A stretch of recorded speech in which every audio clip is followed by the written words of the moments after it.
Natural navigation, using nature's signs, is all about identifying causes within a complex web of cause and effect. The arc of the sun and its effects on the landscape leave a number of clues and asymmetries that can be used for finding direction. These can be subtle, unreliable, and don't replace a map and compass, but they are there to be found, and can be a useful complement to other methods of finding direction, if not just a fun way of engaging with nature on their own. This video will demonstrate some of the most well-known signs that you can use next time you find yourself in the outdoors.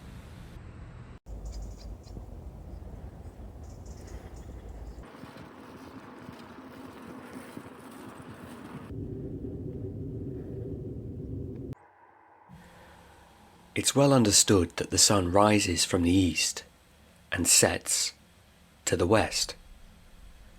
The Earth's axial tilt means that in the northern hemisphere, this exact point varies throughout the year, so that in midsummer it's closer to northeast and northwest.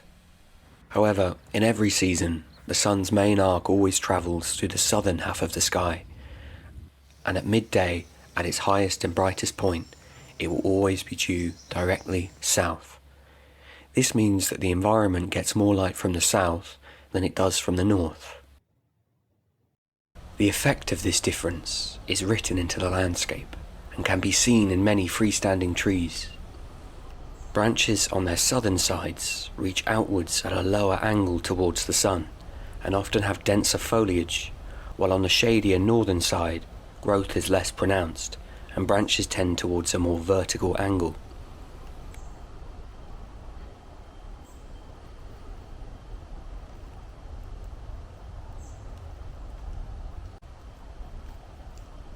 This trend won't always be reliable, as the effects of a strong prevailing wind, competition with other trees, pruning, slopes or other obstructions can impact a tree's growth and structure, which means that isolated trees and open areas are the most likely to show this effect.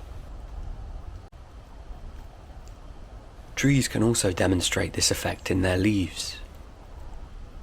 Leaves on the southern sides of trees are often lighter, smaller, thicker, and exude more signs of sun stress than leaves on the northern side, which are larger, thinner, and darker in colour, with both having adapted their cellular structures to suit the differing levels of sunlight and heat exposure on either side of the tree. The trunks of trees can also differ on each side. You may have heard the popular teaching that moss grows more heavily on the shadier northern side of tree trunks, where moisture is typically higher away from direct sunlight. Sometimes this is true, but not always. Many things can make a tree wetter on one side than the other, not just the sunlight. If on one side the trunk leans with a shallower gradient, has rougher bark, or naturally channels more water to the ground, it could host more moss on that side regardless of whether it's facing north or south. If a tree trunk is consistently smooth and vertical and has more moss on one side, sunlight may be the dominant factor, and this could indicate the northern side of the tree, but always think twice with this method.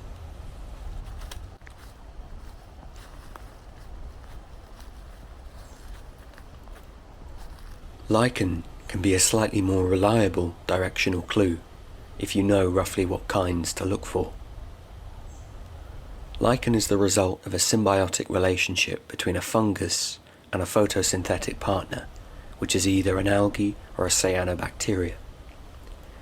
Certain types thrive in direct sunlight, having bright pigments that protect against UV radiation, forming a crust over the sunlit southern sides of rocks and tree trunks, pointing the way south. This white lichen often covers the southern side of beech trees, while being either reduced or absent from the north.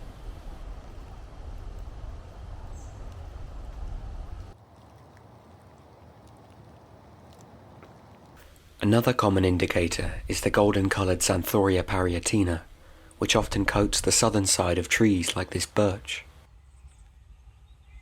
This is not to be confused with the darker, rust-coloured algae known as Trentipolia aurea, which can be a useful directional indicator in of itself, being highly intolerant of wetting and drying cycles and so often found specifically on the shadier north side of birch trees.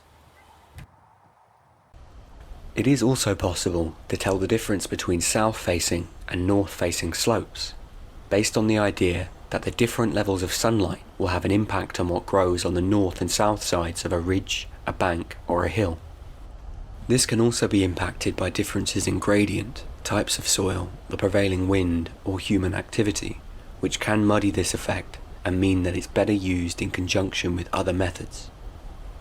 This path that I'm walking on follows the crest of a ridge that runs from west to east, with the north-facing slope on the left and the south-facing slope on the right.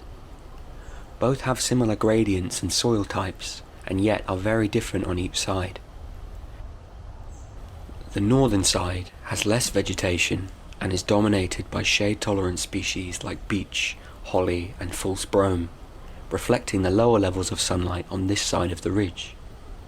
The southern side is more densely vegetated and has a wider mix of more light-demanding plants such as hazel, field maple, brambles and bracken. If you see more light-demanding and fruit-bearing species on one side of a ridge or hill, this can be a useful indicator that it's the south-facing side and benefits from the energy of more direct sunlight. However, with all these methods, it's always good to cross-reference and think about other potential factors as well. I've included some sources in the description for anyone interested in learning more about this topic.